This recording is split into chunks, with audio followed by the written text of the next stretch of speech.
Hello everybody, this is Moses from ZAATAR Gardens. This is episode 46 of Gardening Without Edits. I'm going to show you something right now that I've been holding off on doing. That is removing the plants. I just wanted to do as an experiment, and now I'm glad I held off. I'm going to flip the camera around right now. Cilantro plants. This is about 3 months old here. There's multiple seedlings in this, probably like 20 or 30. About, I don't know, maybe 2 months, probably 3 months. There's a month and a half old cilantro in here. And then about a month, 3 weeks to a month of cilantro seedlings right over here, as you can see them. Now I'm going to show you something right now.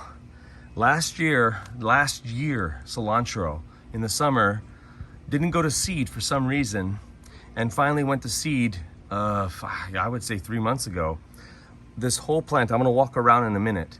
This whole plant is just one cilantro plant. You can see the vine right here. I'll show you up close when we get there. Right over here, there's the vine, or excuse me, the trunk. Let me walk around. Sorry for the mess. I am doing a lot of cleanup in the garden. And here's the garlic that's almost gonna be harvested. I'll make some more videos about it. You see the trunk?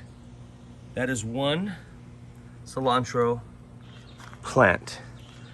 All what you see here is one single plant. So these seeds will definitely be saved. Isn't that amazing, everyone? I'm glad I held off. Happy gardening.